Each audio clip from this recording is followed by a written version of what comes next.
sebenarnya kita para pengajar juga setiap orang yang diajar itu pergumulannya sama pergumulannya. Jadi bukan berarti terus kita yang mengajar itu terus kita lebih luar biasa atau lebih baik, ya enggak juga. Saya enggak tahu ya, ini tuh talenta atau ini tuh rahmat Tuhan, saya juga enggak tahu ya. Karena di dalam hidup saya ya, selama saya mengenal Tuhan, saya banyak belajar ditegur Tuhan itu melalui setiap film, melalui setiap drakor begitu ya, atau setiap apapun yang saya lihat ya, terutama film, karena saya tuh suka nonton film ya. Ngopi di teras bareng Rian. Ya, selamat datang kembali di Ngopi di Teras bareng Rian. Kali ini saya bakal ngobrol-ngobrol dengan salah satu pengajar waktu di Keko Handoko. Ya, oke. Di video-video yang lalu kita sudah ngobrol sama teman bareng Cap, sekarang kita ngobrol bareng gurunya. Gurunya Cap nih. Karena ya ini yang ngajar kita ini. Sama Ko Handoko ini kemarin kan baru-baru aja juga ikutan misa bareng Paus Fransiskus. Onsite langsung di GBK. Saya aja nggak dapat kesempatan itu, dan nggak semua orang dapat kesempatannya itu. Ini saya pengen tanya-tanya sih sama Ko Handoko, gimana sih rasanya datang ke misa yang dipimpin langsung oleh Paus Fransiskus itu? Apa ya? Rasanya itu benar-benar nggak bisa dideskripsikan dengan kata-kata ya. Karena kita itu seakan waktu yel-yel menyambut Bapak Paus masuk itu, kita tuh seakan-akan menyambut Yesus sendiri yang masuk. Dan itu benar-benar apa ya, selama misa itu banyak hal-hal mengharukan yang bisa dirasakan oleh semua orang. Vibes-nya itu benar-benar vibes yang benar-benar, mungkin kita sampai kadang itu waktu kita jokes waktu pulang itu ya, mungkin itu suasana pada saat kita mungkin besok di surga begitu. Begitu luar biasanya. Dan saya secara pribadi mengatakan bahwa Katolik itu memang luar biasa, ya kan? Dan apa ya? Dan itu diakui oleh banyak teman-teman saya yang mungkin non Katolik dan mungkin bahkan non Nasrani pun ya. Betapa kesederhanaan Bapak Paus, bagaimana kasih yang mengalir ya kan. Dan itu bisa terlihat dari setiap sorot mata Bapak Paus pada saat dia berkeliling di GBK, memberkati setiap dari semua peserta, melambaikan tangan ya kan. Di situ kita bisa merasakan bahwa itu adalah Yesus sendiri yang menyapa kita secara pribadi. Jadi vibes-nya itu benar-benar vibes yang tidak bisa dikatakan oleh kata-kata ya. Itu benar-benar hanya bisa dinikmati, dan mungkin itu adalah momen yang sangat berharga buat saya secara pribadi selama mungkin hidup saya ya, karena kita nggak pernah tahu lagi kapan Paus bisa datang ke sini lagi. Terakhir Paus Yohanes Paulus kedua itu tahun 89, saya masih 9 tahun waktu itu ya kan. Jadi tidak mungkin saya ke sana begitu ya. Kemudian datang lagi di 2024 ini setelah sekian lama 35 tahunan datang lagi ya kan. Dan benar-benar apa ya, benar-benar saya bisa merasakan bagaimana seorang figur Paus yang representatif dari Yesus sendiri menyapa setiap umat di dalam GBK itu. Dan kita itu benar-benar apa ya, tidak ada yang beranjak dari tempat itu. Kita menaati semua protokol dengan benar, tidak ada yang skar PDW begitu ya. Semua keuskupan itu juga teratur, juga bersih GBK-nya begitu kan. Luar biasa sih menurut saya. Dan itu menurut saya itu kerja Roh Kudus, kerja dari Tuhan sendiri, campur tangan Roh Kudus untuk bisa membuat kita itu semua bisa seperti itu ya. Takjub akan keindahan dan keagungan Tuhan sendiri. Ada satu hal yang berkesan sekali buat saya itu, ada beberapa hal sih. Yang pertama itu pada saat akan turun hujan. Jadi jam 2 siang itu akan turun hujan begitu.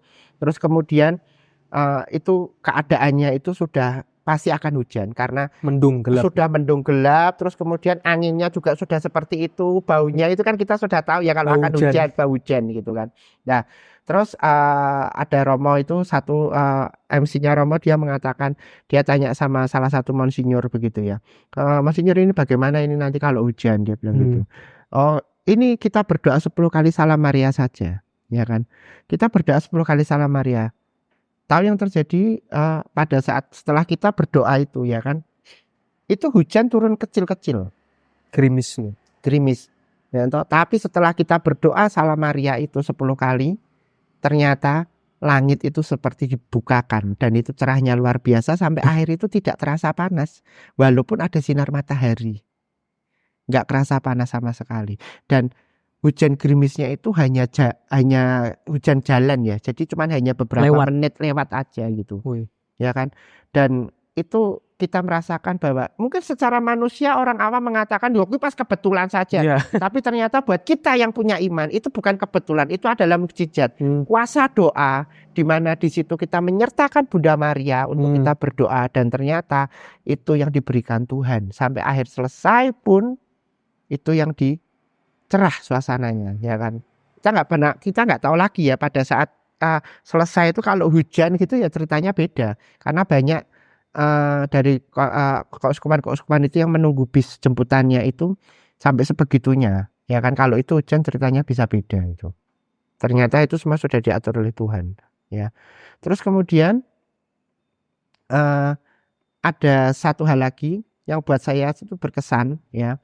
Selain tadi ya vibes-nya misa seperti itu, bagaimana Bapak Paus macam-macam seperti itu. Pertama kali itu saya melihat Louis Bertrand itu ya, penyanyi yang difabel ya, dia tunanetra tapi suaranya luar biasa dan dia menyanyikan Goodness of God itu ya. Itu benar-benar membuat saya itu terharu. Karena apa? Karena saya melihat kebesaran Tuhan luar biasa ya. Di keterbatasan manusia yang seperti itu, dia mungkin terbatas ya, tidak bisa melihat. Tetapi Tuhan memberikan talenta yang luar biasa di mana orang itu bisa bisa menyanyi dengan suara yang begitu luar biasanya, ya kan. Itu terus kemudian kebetulan kemarin itu yang beri tugas lektor itu juga difabel juga ya kan. Ya, kemarin membaca dengan braille. Itu semua kita itu menangis ya melihat itu ya. Karena apa? Mereka yang dalam keadaan terbatas pun mereka tetap mau melayani Tuhan. Kita yang mungkin normal saja seringkali melayani Tuhan aja masih hitung-hitungan, masih menuntut Tuhan. Kalau aku sudah melayani sebegininya berarti Tuhan harus bisa memberikan aku sebegitunya, ya kan? Jadi kayak tawar-tawaran bisnis seperti itu. Tapi kita melihat dari situ, kita merasa bahwa ternyata pelayanan kita nggak ada apa-apanya. Mungkin soal pelayanan di mana-mana yang ngajar macam-macam, tapi ternyata pelayanan saya masih kalah dengan mereka karena mereka melayani di dalam kekurangan mereka. Saya melayani di dalam kelebihan saya, gitu kan. Nah itu berbedanya, ya kan. Ada satu lagi penyanyi Jamaika itu yang menyanyi dengan Lyodra itu ya, menyanyi The Prayer ya. Saya memang tahu Anton itu ya, cuman saya nggak kenal gitu. Tapi saya nggak menyangka kalau dia ternyata suaranya begitu luar biasanya dan dia bisa mengimbangi Lyodra sendiri, ya kan. Lyodra sendiri pun juga mengacungi jempol luar biasa, ya kan.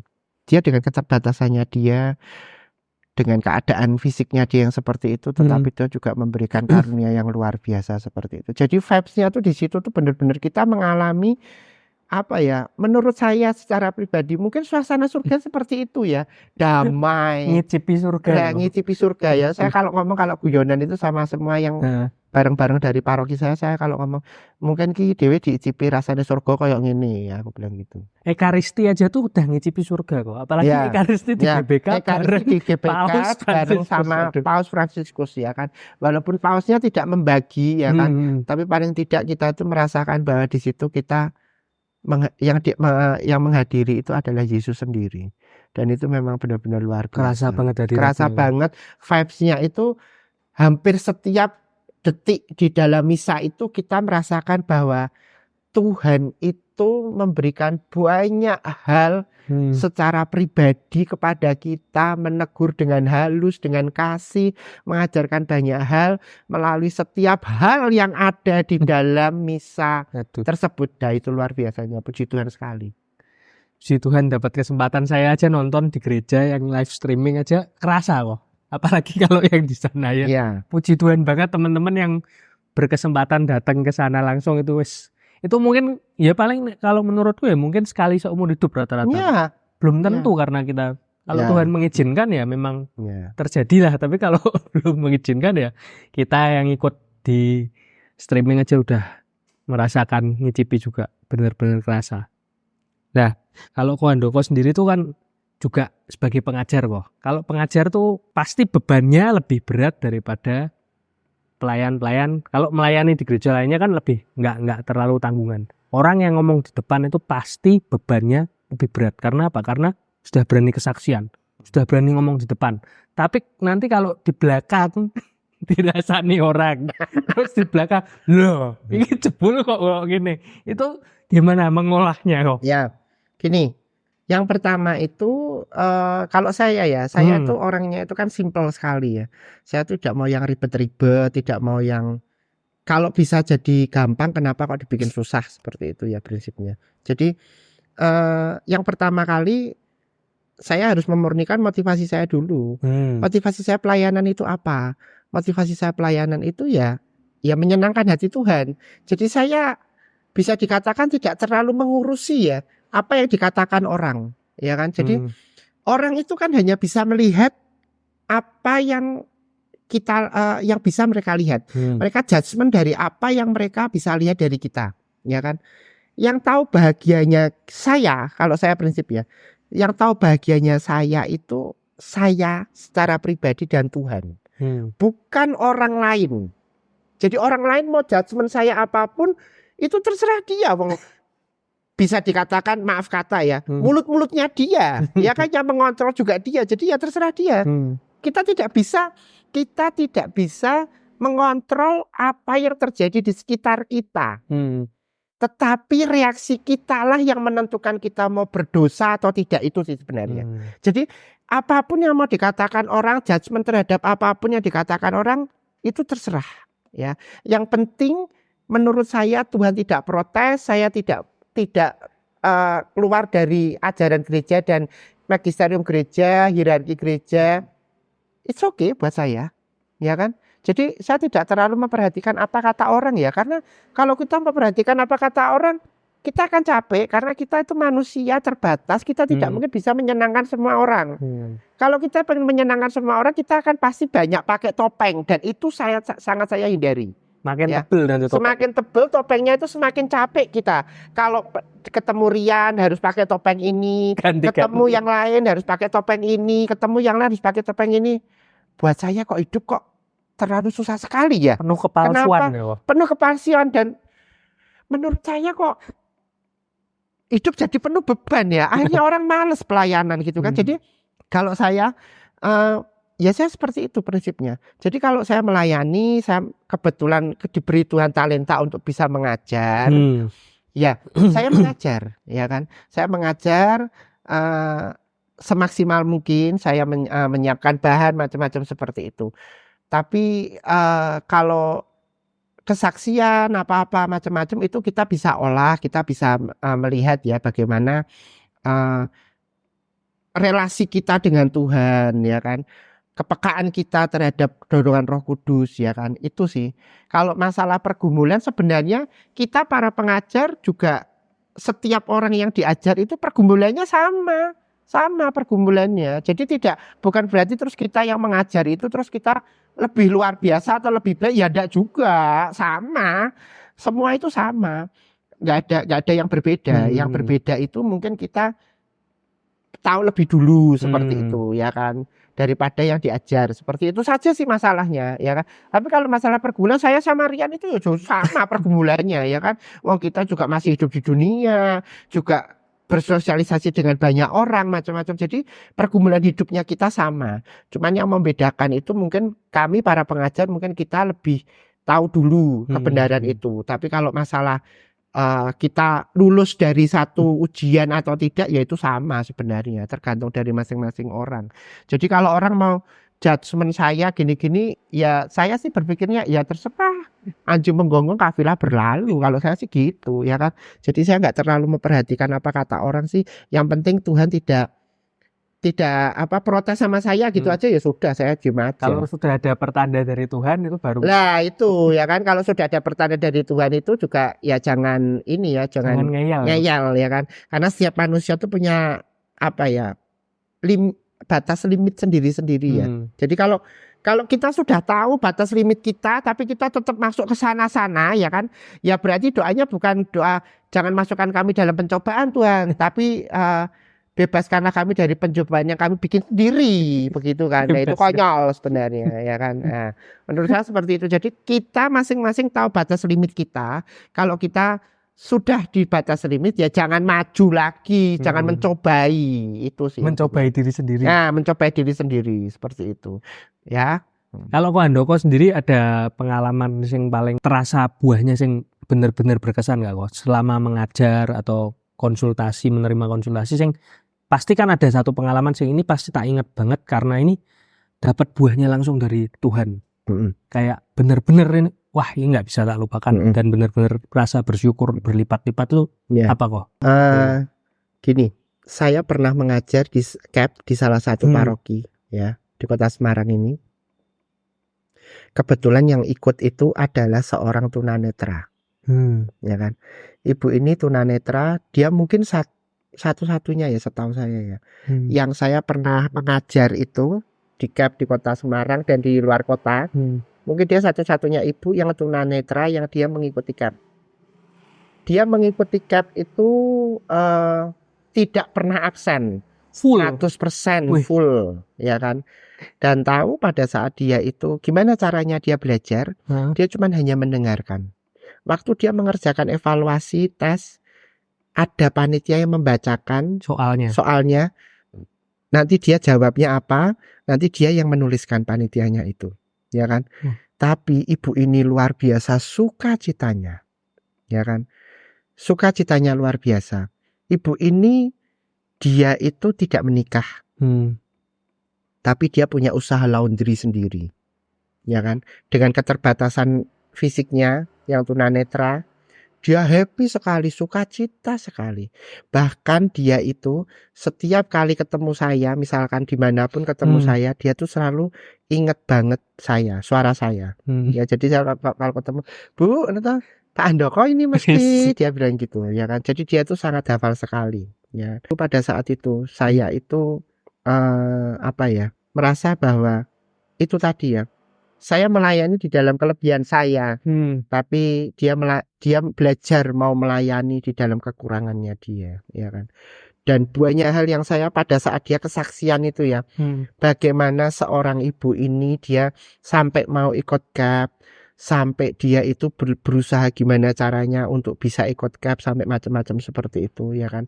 Pengalamannya dia itu benar-benar buat saya itu sampai waktu mendengarkan dia kesaksian waktu di Retus itu, saya sampai nangis, sampai berebes milih sampai kayak gitu. Karena apa? Karena saya merasakan bahwa itu kerja Roh Kudus. Kalau tidak ada kerja Roh Kudus, tidak mungkin dia mau seperti itu. Bahkan untuk berangkat pun dia itu harus dijemput oleh teman-temannya satu angkatan. Kalau tidak, panitia yang menjemput. Kalau dia tidak menjemput, kalau tidak ada yang dijemput, dia berangkat sendiri jalan kaki dari rumahnya sampai ke gereja, dan itu sangat jauh. Jalan kaki pakai tongkat itu. Wah. Dan itu jauh. Dan itu membahayakan karena ya bahaya. Malam apalagi kan sering di pinggir. Dia berangkatnya sore di pinggir jalan yang ramai sekali jalanan itu di Kota Semarang. Ya kan? Dan itu buat saya sesuatu. Saya aja mungkin kalau di posisinya dia belum tentu saya sampai sebegitunya gitu kan. Kebanyakan orang ikut CAP, ikut pengajaran, ikut komunitas macam-macam itu karena temennya, karena pasangannya, karena apa? Karena ada saudaranya begitu kan. Ibu ini tidak ada satu saudara pun yang dia ikut di CAP itu. Dorongan hatinya dia karena dia ikut misa dan dia mendengarkan bahwa ada pendaftaran itu. Dia langsung mengatakan, saya mau daftar, boleh tidak? karena saya tunanetra. Aduh. Dan itu pengalaman yang luar biasa. Jadi pada saat saya mungkin berada di titik yang terendah, mungkin saya capek waktu pelayanan macam-macam seperti itu salah satu yang menguatkan saya. Yang menguatkan saya bagaimana saya teringat lagi bagaimana ibu ini dia belajar memberikan yang terbaik kepada Tuhan di dalam setiap keadaan hidupnya. Itu sih. Jadi di situ malah Ko Handoko sendiri jadi kayak pengajar tapi dapat pelajaran yang sangat berharga. Iya. Jadi bukan berarti kalau kita itu pengajar tuh kita pasti akan memberi, cuma memberi. Tidak. Tapi menerima. Ternyata pada saat kita mengajar di CAP, di SEP atau saya mewarta di Persekutuan Doa Karismatik Katolik itu kita juga banyak belajar diajarkan oleh Tuhan melalui peristiwa-peristiwa hal seperti ini. Jadi bukan berarti terus kita kalau mengajar kita mesti jauh di atas mereka semua yang diajar. Oh tidak pasti. Karena yang kita ajarkan ini adalah sesuatu hal yang berhubungan dengan Roh Kudus. Dan Roh Kudus itu bisa memakai berbagai cara kreativitasnya dia untuk mengajarkan kita segala hal, ya kan? Termasuk karena di dalam Alkitab kan dikatakan ya, firman itu seperti pedang bermata dua, mengenai orang dan mengenai diri kita sendiri. Dan itu benar. Kita semua pengajar itu merasakan hal yang seperti itu. Makanya kenapa kita tetap mau mengajar, karena kita tahu bahwa dengan mengajar ini Tuhan mau pakai kita. Gitu aja sih sebenarnya. Nah ini seorang pengajar ini kita diuji kerendahan hati kita sebenarnya. Kerendahan hatinya malah diuji pada saat kita ternyata memberitakan mewarta di keadaan orang yang mungkin dia punya pengalaman iman jauh lebih tinggi daripada kita. Kita nggak ada apa-apanya. Nah, kita nggak ada apa-apanya itu. Itu sebenarnya ujian kerendahan hati seorang pengajar, ya kan? Jadi kalau misalkan seperti itu yang terjadi, kalau saya secara pribadi, yang terjadi saya malah banyak belajar daripada dia. Menimba dari orang yang kita wartakan. Ya kan? Saya tidak, karena saya berpikirnya seperti ini ya. Pada saat kita itu mewarta, kita sudah menyiapkan bahan kita, ya kan? Kita sudah menyiapkan semaksimal mungkin, tetapi kita harus tetap memberikan ruang di mana Roh Kudus itu bisa bekerja. Sehingga apa? Sehingga apapun yang kita lakukan, ya kan? Itu kita tidak menutup kemungkinan bahwa Roh Kudus itu tetap bisa berkarya dengan kita itu, yaitu salah satunya dengan belajar. Itu sih. Jadi saya berpikirnya ya harus kita open mind itu. Ko Handoko nih kan kemarin waktu sharing-sharing juga kan sering ngomong kalau hobi nonton film ya. Ya. Kalau ngambil pelajaran dari film terus jadi inspirasi untuk sharing, untuk mengajar tuh gimana kok biasanya? Dapatnya gimana pas? Nah, ini gini, ya kan? Saya tidak tahu ya, ini tuh talenta atau ini tuh rahmat Tuhan, saya juga tidak tahu ya. Kata kepekaannya diberikan Roh Kudus begitu ya. Karena di dalam hidup saya ya, selama saya mengenal Tuhan dari tahun 98 sampai sekarang ini, ya, melayani Tuhan, belajar mengenal Tuhan macam-macam itu, saya banyak belajar ditegur Tuhan atau diberikan banyak pencerahan dari Tuhan itu melalui setiap film, melalui setiap drakor begitu ya, atau setiap apapun yang saya lihat ya, terutama film, karena saya tuh suka nonton film ya. Jadi banyak hal yang ya mungkin karena itu kreativitasnya Tuhan melalui Roh Kudus ya. Karena saya tuh banyak suka nonton film, jadinya banyak hal yang diajarkan Tuhan melalui setiap film, melalui setiap drama yang saya lihat begitu ya kan. Salah satu contohnya itu ada satu film ya dulu itu The Day After Tomorrow ya kan. Oh lama ya? Ya film lama ya kan, film lama. Di situ ada satu part di mana si ayah ini berjanji kepada anaknya bahwa dia akan menjemput anaknya apapun yang terjadi begitu kan ya. Bahkan dalam keadaan badai salju seperti itu pun si ayah ini kan benar-benar menjemput anaknya walaupun taruhannya adalah nyawanya sendiri ya. Pada saat itu saya lagi ada pergumulan ya dengan Tuhan. Saya mulai menanyakan apakah sebenarnya Tuhan itu mencintai saya. Karena saya melihat Saya melihat teman-teman saya kok seperti ini. Notabene mereka juga tidak terlalu mengenal Tuhan, tapi kok mereka menurut saya lebih terberkati daripada saya. Gitu. Hidupnya lebih enak. Hidupnya lebih enak, ya kan. Terus bisa jalan-jalan ke luar negeri macam-macam, ya kan. Gajinya gede, ngono ya kan. Saya kok gajinya masih segini, begitu kan. Ya. Terus saya mulai mempertanyakan, loh sebenarnya Tuhan itu mencintai saya atau tidak, ya kan? Tuhan, waktu saya berdoa Tuhan tidak menjawab pergumulan saya, tidak pernah. Kayak silent gitu ya. Diam, Tuhan diam. Tetapi saya itu sebenarnya waktu itu tidak ada rencana untuk nonton, cuman karena saya pergi sama teman saya terus tidak ada acara, akhirnya teman saya ngajak nonton, yuk nonton ini ya. Dan ternyata pada saat setelah saya nonton itu saya langsung terasa bahwa di situ. Jadi waktu di situ sih saya karena menahan ya untuk tidak menangis. Begitu pulang ke rumah saya berdoa dan saya menangis. Dan di situ Tuhan mengatakan, itu Bapa dunia. Aku lebih tahu apa yang kamu butuhkan. Jadi kamu jangan pernah merasa bahwa aku meninggalkanmu. Janjiku aku akan menyertaimu sampai akhir zaman, ya itu yang tak tepati. Seperti Bapak yang ada di film itu. Dan itu sangat berkesan sekali buat saya ya secara pribadi. Sehingga pada saat saya itu, setelah itu saya tidak pernah lagi mempertanyakan bagaimana cintanya Tuhan kepada saya. Ya kan? Dan saya merasakan itu gitu kan. Dan banyak hal kepekaan hal seperti itu yang bisa saya lihat bahkan dari mungkin dari film-film recehan mungkin ya, yang menurut orang-orang itu film apa kayak gini ya, itu pun saya tetap bisa melihat Tuhan di dalam, ada pesan yang diberikan Tuhan melalui setiap film yang saya lihat itu, ya kan. Jadi ya itu kreativitasnya Roh Kudus ya. Terus bagaimana seorang bapak sendiri yang mencintai anaknya, ya kan, dia bahkan rela melakukan apapun begitu ya demi anaknya, ya kan. Nah itu waktu saya nonton ini ya, waktu saya nonton Hi Bye Mama, ya kan. Film Korea film Korea ya. Hi Bye Mama itu bagaimana di situ diceritakan bagaimana seorang ibu, dia sudah meninggal ya. Dia berusaha gimana caranya supaya dia bisa melihat anaknya lagi. Dia berusaha gimana caranya untuk bisa kembali lagi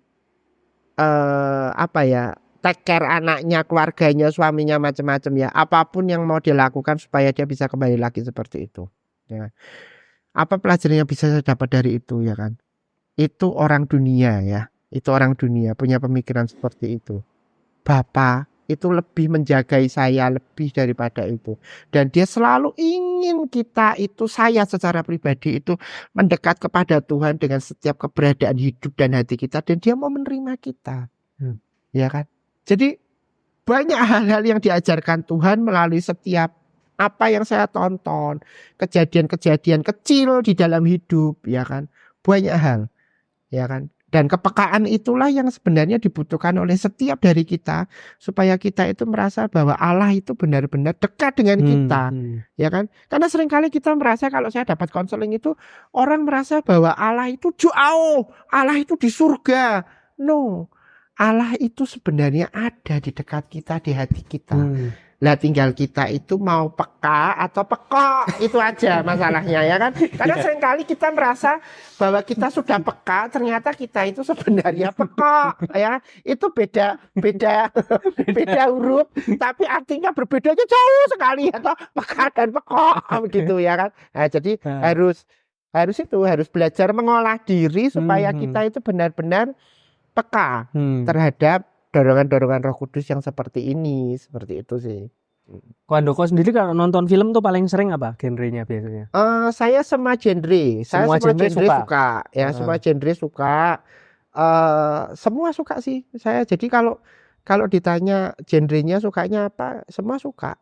Penikmat film memang kan. Mau anime, mau yang live action, mau yang horor, mau yang apapun tetap bisa, saya suka. Dan semua ada nilainya ya kok. Pasti ya nggak semua film mungkin dapat nilai pelajaran, tapi ya most of nonton film hampir semua ya, mungkin bisa dikatakan 99%. Wah, 99%. 99% hampir semua film yang saya tonton itu ada pesan dipilihkan buat Tuhan. saya. Dipilihkan Ya Tuhan. saya tidak berani mengatakan itu dipilihkan Tuhan ya, karena saya juga secara manusia menyukainya, ya kan. Tetapi Tuhan itu kan bisa bekerja dengan berbagai cara, ya kan. Dan Tuhan pasti ada sesuatu walaupun mungkin kecil, walaupun mungkin sedikit, ya kan. Ada sesuatu yang bisa saya ambil dari setiap film yang saya lihat itu. Jadi memang kadang cuman kejadian sepersekian detik, sepersekian adegan itu udah bisa mengingatkan sesuatu. Bisa. Terutama pada saat saya, jadi kalau pada saat saya lagi ada pergumulan di dalam hidup, ya kan. Selain saya berdoa, ya kan. Saya biasanya juga, saya itu kan me time-nya itu kan nonton film, jalan-jalan, ya kan. Nah, itu biasanya disitulah Tuhan biasanya menjawab pergumulan saya melalui film yang saya lihat atau melalui orang yang saya temui, ya kan, yang kita ngobrol tidak ada hubungannya, tidak membahas masalah saya, tetapi dari jawaban orang ini saya tahu itu jawabannya diberikan Tuhan buat pergumulan saya. Dan itu sering sekali terjadi. Bahkan untuk orang-orang yang saya konselingi, jadi konseling yang datang ke saya cerita masalahnya dia macam-macam, ya kan. Di situ pun saya bisa menemukan pergumulan saya itu dijawab Tuhan melalui mereka yang datang. Berarti malah melayani konseling malah masalahnya lalu selesai. Nah, makanya itu, ya kan. Jadi itu kreativitasnya Tuhan, ya kan. Kreativitasnya Roh Kudus seperti itu. Kalau gitu mungkin teman-teman ya harus pelayanan ya tuh. Ya. Kalau masalahnya banyak ya tetap harus pelayanan. Ya, bukan gini ya. Kita melayani itu bukan karena kita waktunya lebih begitu ya. Tidak. Kita melayani itu karena salah satu tugas kita sebagai umat Katolik itu adalah melayani, ya kan. Jadi pada saat kita selesai misa itu pasti kan Roma mengatakan yaitu misa telah usai, pergilah engkau diutus, ya kan. Nah itu sebenarnya kita diberikan tugas oleh gereja untuk pergi, diutus untuk melayani. Jadi kita tidak hanya pergi balik, selesai pulang gitu, tidak ya. Setelah misa terus pergi bingung mau sarapan opo ya, mau ke mall mana gitu, tidak. Tapi kita sebenarnya misa sudah selesai, kita sudah dibekali pada saat misa itu, dan kita diutus untuk menjadi seorang evangelis, menjadi seorang evangelizer. Untuk apa?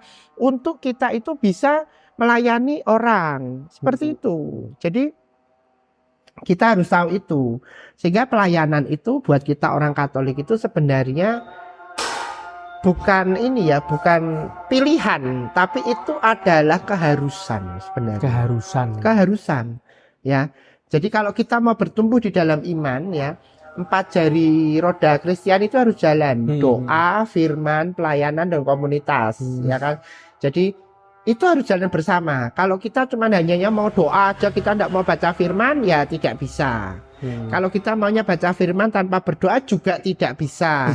Atau kita mungkin pelayanan terus ya toh, tidak pernah doa, tidak pernah firman, baca firman, ya akhirnya terjadi pelayanan kita kering. Karena banyak anak-anak muda itu yang konseling ke saya, dia bingung, dia melayani sibuk ke sana ke sini itu buat apa? Nah pada saat seperti itu sebenarnya manusia itu sudah mulai berada di dalam titik krisis iman sebenarnya. Krisis iman. Nah, dan itu mau tidak mau kita harus akui bahwa di dalam gereja Katolik kita banyak orang-orang yang seperti itu, yang melayani, yang akhirnya mereka tidak tahu lagi motivasi melayaninya apa. Kehilangan motivasi. Kehilangan motivasi karena apa? Karena terlalu sibuk pelayanan, tetapi doa dan firman-nya tidak pernah dihidupkan. Nah itu masalahnya. Jadi doa, firman, pelayanan, komunitas itu harus jalan bersama, beriringan sama panjangnya supaya roda itu bisa berputar dengan enak. Seperti itu sih. Kalau salah satu rojine patah ya wes. Kalau patah ya habis, ya kan, berarti siap-siap Anda pasti akan slip pasti jalan gue. Slip ya. Oke, aku kalau sama istri, kalau sama inget kok Handoko tuh omongannya itu mesti Tuhan tuh bukan pesugihan. Ya. Itu aku kalian. Ya benar. Karena begini ya, kenapa ada istilah itu, sampai keluar istilah itu?